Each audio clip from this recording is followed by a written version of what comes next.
ਕਿ ਆਪਾਂ ਸਾਰੇ ਸ਼ਹੀਦਾਂ ਨੂੰ ਸਮਰਪਿਤ ਹੋ ਕੇ ਉਹਨਾਂ ਦੇ ਪਾਏ ਪੂਰਨੇ 'ਤੇ ਚੱਲ ਕੇ ਜਿਹੜੇ ਅਧੂਰੇ ਕਾਰਜ ਰਹਿ ਗਏ ਰਸਤੇ ਆਪਾਂ ਉਹਨਾਂ ਨੂੰ ਨੇਪਰੇ ਚਾੜਨ ਲਈ ਰਲ ਮਿਲ ਕੇ ਹਮਲਾ ਮਾਰੀਏ। ਸਾਡੀ ਕੌਮ ਪ੍ਰਤੀ ਇਹੀ ਵਫਾਦਾਰੀ ਹੈ, ਆਪਣੀ ਕੌਮ ਨੂੰ ਅੱਗੇ ਲਿਜਾਣ ਲਈ ਆਪਣੀ ਪੰਜਾਬੀ ਬੋਲੀ, ਆਪਣੇ ਧਾਰਮਿਕ ਅਕੀਦੇ ਨੂੰ ਗਾਂਹ ਲਿਜਾਣ ਲਈ ਹਰ ਸੰਭਵ ਕੋਸ਼ਿਸ਼ ਕਰੀਏ। ਵਾਹਿਗੁਰੂ ਜੀ ਕਾ ਖਾਲਸਾ, ਵਾਹਿਗੁਰੂ ਜੀ ਕੀ ਫਤਿਹ।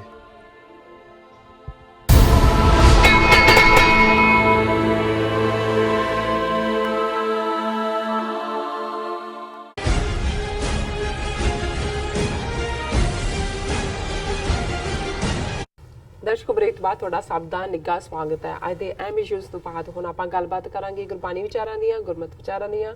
ਤੁਸੀਂ ਨਾਲ ਇਸ ਤਰ੍ਹਾਂ ਹੀ ਬਣੇ ਰਹਿਣਾ। ਜੀ ਰਾਜ ਸਾਹਿਬ, ਕੀ ਕਹਿਣਾ ਚਾਹੋਗੇ?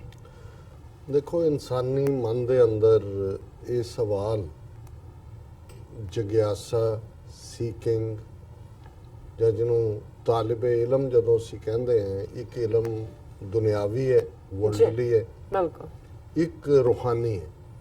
ਤੇ ਰੂਹਾਨੀ ਇਲਮ ਬੰਦਾ ਉਦੋਂ ਹੀ ਹਾਸਲ ਕਰਦਾ ਹੈ ਜਾਂ ਉਸ ਰਸਤੇ ਤੇ ਉਦੋਂ ਹੀ ਤੁਰਦਾ ਹੈ ਜਦੋਂ ਅੰਦਰ ਤੁਹਾਡੇ ਪਿਆਸ ਲੱਗਦੀ ਹੈ, ਰੂਹਾਨੀਅਤ ਦੀ ਭੁੱਖ ਲੱਗਦੀ ਹੈ।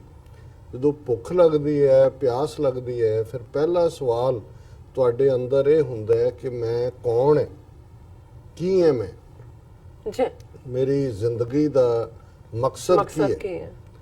ਤੇ ਜਦੋਂ ਇਹ ਸਮਝ ਆਉਂਦਾ ਹੈ ਕਿ ਵੀ ਮਕਸਦ ਰੱਬ ਨੂੰ ਮਿਲਣਾ ਹੈ, ਰੱਬ ਦੇ ਨਾਲ ਇੱਕਮਿਕ ਹੋਣਾ ਹੈ, ਉਸ ਦੇ ਨਾਲ ਯਕਜ਼ਦੀ ਕਰਨਾ ਹੈ, ਤੇ ਫਿਰ ਤੁਸੀਂ ਰਸਤਾ ਲੱਭਦੇ ਹੋ। ਪਹਿਲਾਂ ਤਾਂ ਮਕਸਦ ਲੱਭਦਾ, ਫਿਰ ਹੁੰਦਾ ਵੀ ਕਿਵੇਂ ਮੈਂ ਇਸ ਨਿਸ਼ਾਨੇ ਨੂੰ ਹਾਸਲ ਕਰ ਸਕਦਾ ਹਾਂ। ਫਿਰ ਤੁਹਾਡੀ ਢੂੰਡ ਸ਼ੁਰੂ ਹੁੰਦੀ ਹੈ, ਜਿਸ ਨੂੰ ਬਾਬਾ ਫਰੀਦ ਨੇ ਫਰਮਾਇਆ ਕਿ ਉੱਠ ਫਰੀਦਾ ਗਮਨ ਕਰ, ਦੁਨੀਆ ਭਾਲਣ ਜਾ, ਮਤ ਕੋਈ ਬਖਸ਼ਿਆ ਮਿਲ ਪਵੀ, ਤੂੰ ਵੀ ਬਖਸ਼ਿਆ ਜਾ।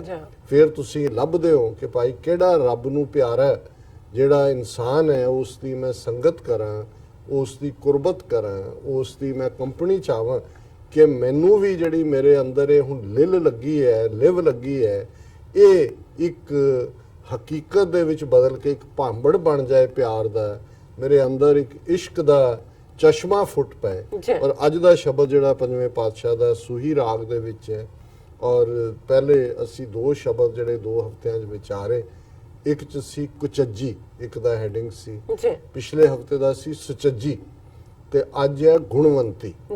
ਕਿ ਹੁਣ ਇਹ ਜਦੋਂ ਗੁਣਾਂ ਦੇ ਨਾਲ ਮਾਲਾ ਮਾਲ ਜਿਹੜੀ ਰੂਹ ਹੈ ਉਹ ਕਿਹੜੀ ਹੋਏਗੀ। ਆਮ ਤੌਰ ਤੇ ਰਹਾਉ ਦੀ ਪੰਕਤੀ ਹੁੰਦੀ ਹੈ ਸ਼ਬਦ ਦੇ ਵਿੱਚ, ਜਿਹੜੀ ਉਸ ਦੇ ਭਾਵ ਦਾ ਸੈਂਟਰਲ ਆਈਡੀਆ ਹੁੰਦਾ ਹੈ, ਉਹਦਾ ਸੈਂਟਰ ਹੁੰਦਾ ਹੈ। ਪਰ ਇਸ ਸ਼ਬਦ ਦੇ ਵਿੱਚ ਰਹਾਉ ਨਹੀਂ ਹੈ। 2 ਹਿੱਸਿਆਂ ਦੇ ਵਿੱਚ ਇਸ ਸ਼ਬਦ ਨੂੰ ਜੇ ਅਸੀਂ ਦੇਖੀਏ ਤਾਂ ਇੱਕ ਜਿਹੜਾ ਉਹ ਸਵਾਲ ਹੈ ਔਰ ਦੂਸਰਾ ਹਿੱਸਾ ਉਹਦਾ ਜਵਾਬ ਹੈ। ਔਰ ਇਹ ਬੜਾ ਪਿਆਰਾ ਸ਼ਬਦ ਅਕਸਰ ਰਾਗੀ ਸਿੰਘਾਂ ਵੱਲੋਂ ਵੀ ਗਾਇਨ ਕੀਤਾ ਜਾਂਦਾ ਹੈ।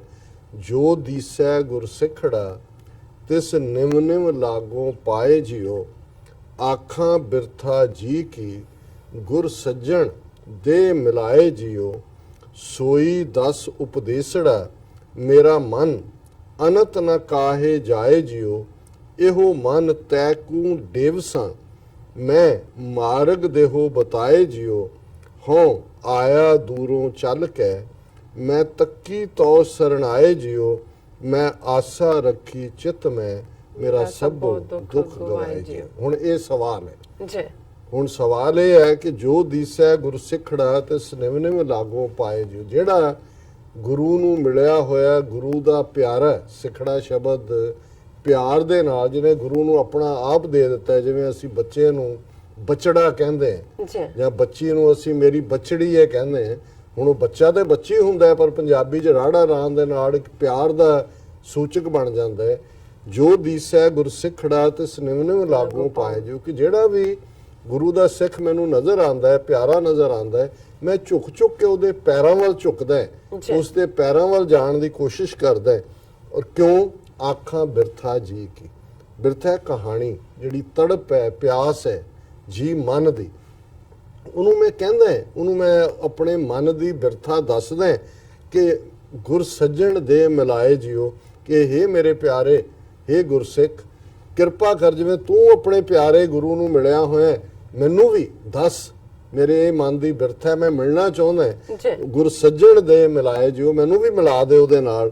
ਸੋਈ 10 ਉਪਦੇਸੜਾ ਮੇਰਾ ਮਨ ਅਨੰਤ ਨਾ ਕਾਹੇ ਜਾਏ ਜਿਉ, ਮੈਨੂੰ ਉਹ ਉਪਦੇਸ਼ ਦੇ ਕਿ ਜਿਹੜਾ ਮੇਰਾ ਮਨ ਚਾਰ ਚਫੇਰੇ ਧਾਂਦਾ ਹੈ, ਦੌੜਦਾ ਹੈ, ਉਹ ਕਿਤੇ ਹੋਰ ਨਾ ਜਾਏ। ਇਹ ਮਨ ਤੈ ਕੋ ਡੇਵਸਾਂ, ਕਿ ਤੂੰ ਜੇ ਮੈਨੂੰ ਦੱਸ ਦੇ ਤੇ ਮੈਂ ਆਪਣਾ ਮਨ ਜਿਹੜਾ ਤੈਨੂੰ ਹੀ ਦੇ ਦਿਆਂਗਾ। ਤੈ ਕੋ ਡੇਵਸਾਂ, ਇਹ ਸਿੰਧ ਦੇ ਵਿੱਚ ਦੱਦੇ ਨੂੰ ਦੇਵਸਾਂ ਦੀ ਤਾਂ ਡੱਡਾ ਕਿਹਾ ਜਾਂਦਾ, ਸਿੰਧੀ ਲਫ਼ਜ਼ ਹੈ। ਮੈਂ ਮਾਰਗ ਦੇਹੋ ਬਤਾਏ ਜਿਉ, ਜੇ ਤੂੰ ਮੈਨੂੰ ਰਾਹ ਦੱਸ ਦੇ ਪਿਆਰਿਆਂ ਨੂੰ ਮਿਲਣ ਦਾ ਤੇ ਮੈਂ ਦਿਲ ਵੀ ਤੈਨੂੰ ਦੇ ਦਿਆਂਗਾ। ਇਹ ਰੂਹ ਦੀ ਗੱਲ ਹੈ। ਹੋ ਆਇਆ ਦੂਰੋਂ ਚੱਲ ਕੇ ਮੈਂ ਤੱਕੀ ਤੋ ਸ਼ਰਨਾਇ, ਮੈਂ ਸੁਣਿਆ ਤੂੰ ਗੁਰੂ ਨੂੰ ਮਿਲਿਆ ਹੋਇਆ, ਗੁਰੂ ਦਾ ਪਿਆਰਾ ਗੁਰਸਿੱਖ ਹੈ। ਮੈਂ ਬਹੁਤ ਦੂਰੋਂ ਸਫ਼ਰ ਕਰਕੇ ਆਇਆ, ਦੂਰੋਂ ਦਾ ਮਤਲਬ ਇਹ ਨਹੀਂ ਹਜ਼ਾਰਾਂ ਮੀਲਾਂ ਤੋਂ, ਰੂਹ ਦਾ ਸਫ਼ਰ, ਕਿ ਤੇਰੇ ਮਿਲਣ ਤੱਕ ਹੀ ਮੈਂ ਕਿੰਨਾ ਸਫ਼ਰ ਕੀਤਾ।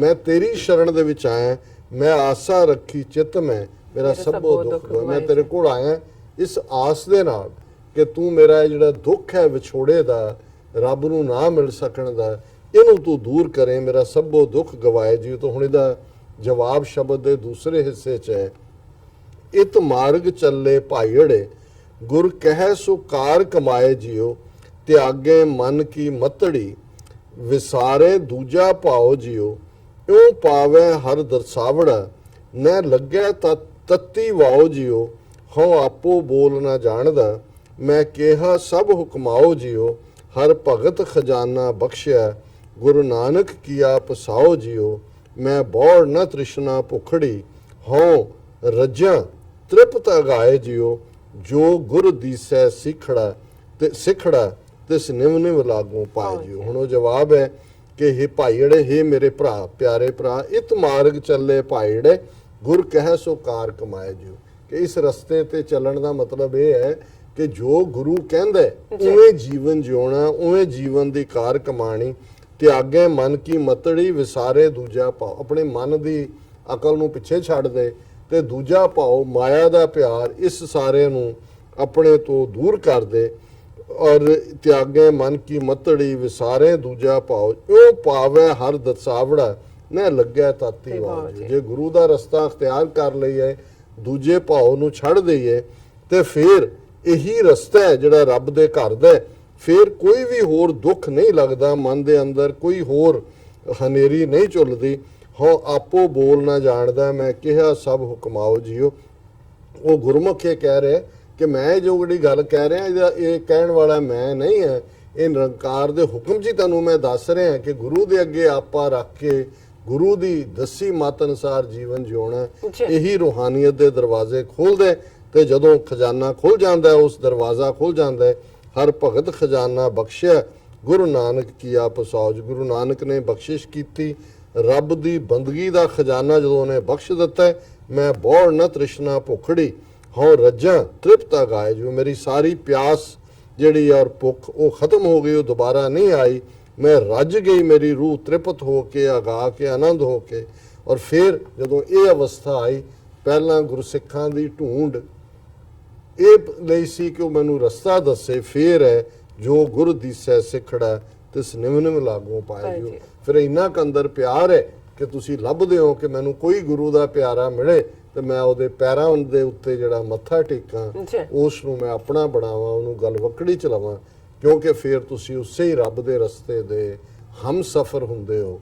ਤੁਹਾਡਾ ਇੱਕੋ ਹੀ ਪਿਆਰਾ ਹੁੰਦਾ ਔਰ ਤੁਸੀਂ ਉਹ ਰੂਹਾਂ ਉਸ ਰਸਤੇ ਦੇ ਉੱਤੇ ਜਿਹੜੀਆਂ ਨੇ ਉਹ ਤੁਰਨ ਲਈ ਤਿਆਰ ਹੁੰਦੀਆਂ। ਜੀ ਡਾਕਟਰ ਸਾਹਿਬ, ਤੁਹਾਡਾ ਬਹੁਤ ਬਹੁਤ ਸ਼ੁਕਰੀਆ। ਤੁਸੀਂ ਅੱਜ ਦੇ ਅਹਿਮ ਇਸ਼ੂ ਤੇ ਅੱਜ ਦਾ ਵਿਚਾਰ ਸਾਡੇ ਦਰਸ਼ਕਾਂ ਨਾਲ ਸਾਂਝਾ ਕੀਤਾ। ਇਸ ਨਾਲ ਆਪਣੇ ਵਿਊਅਰਸ ਕੋਲ ਲੈਣੇ ਇਜਾਜ਼ਤ। ਵਿਊਅਰਸ, ਸਾਡੇ ਪ੍ਰੋਗਰਾਮ ਦਾ ਸਮਾਂ ਇੱਥੇ ਸਮਾਪਤ ਹੁੰਦਾ। ਤੁਸੀਂ ਆਪਣੀ ਰਾਏ ਤੇ ਸੁਝਾਅ ਸਾਨੂੰ ਭੇਜਣਾ ਭੁੱਲਣਾ ਸਾਡੇ ਇਸ ਪਤੇ ਤੇ sos@tv84.tv ਤੇ ਅਸੀਂ ਆਪਣਾ ਪ੍ਰੋਗਰਾਮ ਲੈ ਕੇ ਫਿਰ ਦੁਬਾਰਾ ਤੁਹਾਡੇ ਸਨਮੁਖ ਹੋਵਾਂਗੇ। ਤਦ ਤੱਕ ਲਈ ਮੈਨੂੰ ਤੇ ਆਪਣਾ ਸਾਨੂੰ ਆਗਿਆ ਦਿਓ। ਦੇਖਦੇ ਰਹੋ TV84।